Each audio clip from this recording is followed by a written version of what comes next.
Hello दोस्तों, नमस्कार। मैं अवधेश कुमार और एक नए वीडियो के साथ आपकी सेवा में पुनः उपस्थित हूँ। दोस्तों, आज हम लोग बात करेंगे कि बीएनएस का सेक्शन 127 क्या कह रहा है। तो चलिए दोस्तों, वीडियो को स्टार्ट करने से पहले आप लोग से पुनः अनुरोध करते हैं कि चैनल को सब्सक्राइब, वीडियो को लाइक, कमेंट व शेयर जरूर करते रहें ताकि आने वाले वीडियो का नोटिफिकेशन आपको सबसे पहले मिल सके। तो चलिए दोस्तों, अब देखते हैं कि बीएनएस का सेक्शन 127 क्या कह रहा है। तो दोस्तों, बीएनएस का जो सेक्शन है वो 127 ये कह रहा है कि सादोष परिरोध क्या होता है। तो दोस्तों, सादोष परिरोध का मतलब होता है कि किसी व्यक्ति को इस प्रकार से बंदी बनाया जाए कि वो व्यक्ति वहां से निकल ना पाए, वो व्यक्ति वहां से निकल ना पाए।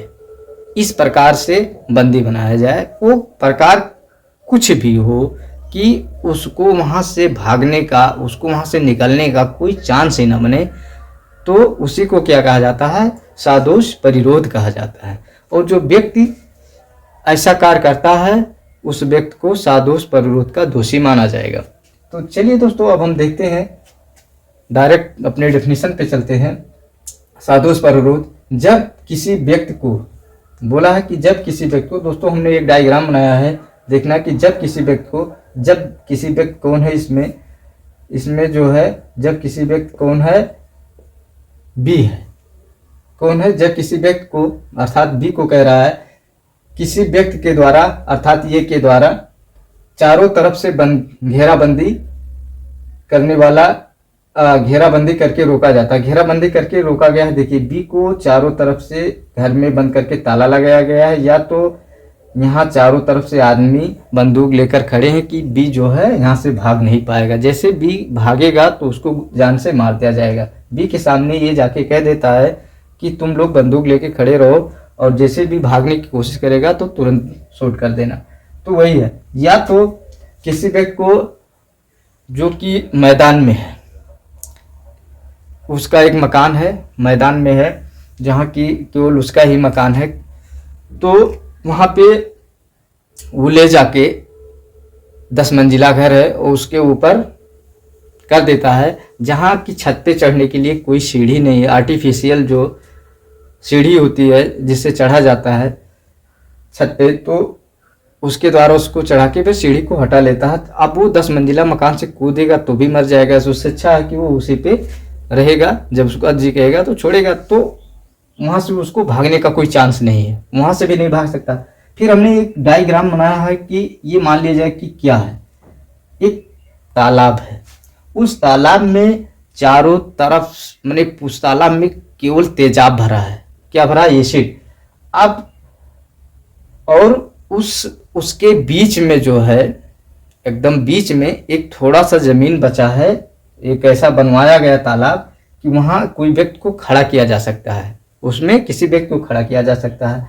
अब ये व्यक्ति अगर उसको ले जाके वहां खड़ा कर दिया गया है, किसको? बी को यहाँ खड़ा कर दिया गया है। बी को यहाँ खड़ा कर दिया गया है।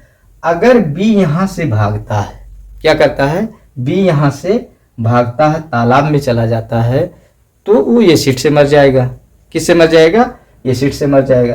तो इससे अच्छा है कि उसको भागने का कोई चांस अभी नहीं है, अगर उसको भागने का कोई चांस ही नहीं है।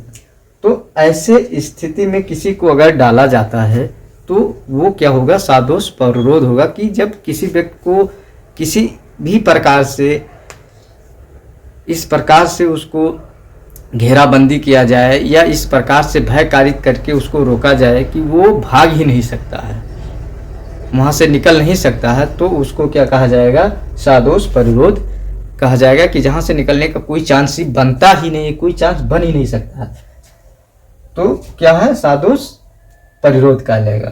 तो दोस्तों, अब इसमें हमने देखा है कि एक है कि कह रहा कि जब किसी व्यक्ति को किसी व्यक्ति द्वारा चारों तरफ से घेराबंदी करके रोका जाता है, जहां से कि वह भाग नहीं सकता है, घेराबंदी करने वाला व्यक्ति सादोष परिरोध का दोषी होगा और ऐसे कार्य को सादोष परिरोध कहा जाएगा। उसके बाद है घर में बंदी करके ताला लगा देने पर भी आदमी नहीं भाग पाएगा बंदूक के डर से, या एसिड वाले स्थान पे जहां चारों तरफ से तालाब में एसिड भर दिया गया है और उस व्यक्ति को वहां पे खड़ा कर दिया गया है कि अगर वो तालाब में जाएगा तो मर जाएगा, अगर यहाँ पे रहेगा तो बचा रहेगा, लेकिन इसका कोई पता नहीं लगा पाएगा और ना ये भाग पाएगा। या तो उसको किसी ऐसे मकान पे जिससे सटा कोई मकान नहीं है उस पे कर दिया जाता है और उसमें ऐसी कोई सीढ़ी नहीं कि जिससे वो उतर सके। तो ऐसे सब जो जगह है इस सादोष परिरोध कहलाएगा अगर ऐसे जगह पे किसी को रखा जाता है या बंदी बनाया जाता है। तो चलिए दोस्तों, अब हम लोग इसके दंड के बारे में देखते हैं कि कौन सा दंड होगा अगर कोई व्यक्ति ऐसा कार्य करता है, कोई व्यक्ति अगर ऐसा कार्य करता है तो उसके लिए दंड क्या होगा। तो दोस्तों, उसके लिए जो दंड है 7 प्रकार के दंड है। कितने प्रकार के दंड है? 7 प्रकार के। तो अगर कोई व्यक्ति सादोष परिरोध करता है तो उसे 1 वर्ष प्लस 5,000 रुपये जुर्माना या दोनों से दंडित किया जाएगा। लेकिन दोस्तों, ये काम जो है 1 या 2 दिन तक ही मान्य है। ये जो सजा है 1 वर्ष प्लस 5,000 रुपये जुर्माने, अगर कोई व्यक्ति किसी व्यक्ति को 1 या 2 दिन के लिए, लिखा तो नहीं है 1-2 दिन,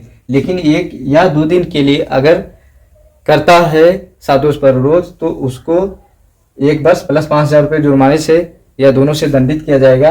अगर वो 3 दिन तक सादोष परिरोध रखता है किसी व्यक्ति को, 3 दिन, तो सजा बदल जाएगा। तो 3 दिन व उससे ज्यादा अगर रखता है तो 3 वर्ष प्लस 10,000 रुपये जुर्माना हो जाएगा। अगर कोई व्यक्ति किसी व्यक्ति को 10 दिन व उससे ज्यादा रखता है तो 5 वर्ष प्लस 10,000 रुपये जुर्माना हो जाएगा। अगर रिट जारी हो जाती है न्यायालय के द्वारा तो 2 वर्ष प्लस 5,000 रुपये जुर्माना हो जाएगा।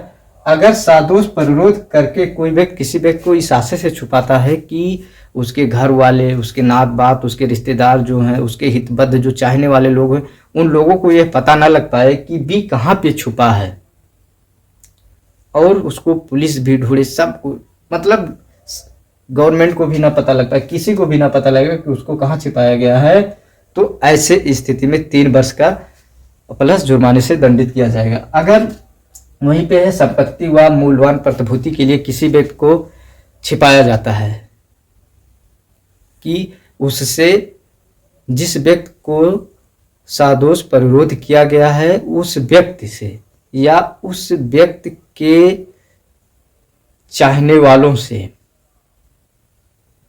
नात बात रिश्तेदार जो भी होंगे, उनसे किसी मूल्यवान संपत्ति को लेने के लिए सादोष परिरोध कोई व्यक्ति करेगा तो उसको 3 वर्ष प्लस जुर्माने से दंडित किया जाएगा। अब वही है 7वां दंड जो है स्वीकृति के लिए। अगर कोई व्यक्ति किसी व्यक्ति को इस आशय से सादोष परिरोध करता है कि हम उससे अपना बात मनवा लेंगे, अपनी स्वीकृति उससे मनवा लेंगे, या कदाचार के लिए या मजबूर करना, या कोई जानकारी उससे लेना चाहता है कि बता तो ये चीज़ कहाँ छुपा के रखा है या ऐसा वैसा कुछ भी, तो अगर इस आशय से कोई किसी को अवैध रूप से स्वीकृति करवाता है, परिरोध करवा के, सादोष परिरोध करवा के, या कोई जानकारी लेना चाहता है तो 3 वर्ष प्लस जुर्माने से दंडित किया जाएगा। तो हाँ दोस्तों, हमको आशा है कि वीडियो आपको पसंद आया होगा। दोस्तों, वीडियो पसंद आया हो तो चैनल को सब्सक्राइब, वीडियो को लाइक, कमेंट व शेयर जरूर करते रहें ताकि आने वाले वीडियो का नोटिफिकेशन आपको सबसे पहले मिल सके। वंदे मातरम, जय हिंद। फिर मिलेंगे किसी नए वीडियो में, तब तक अपना ख्याल रखिएगा।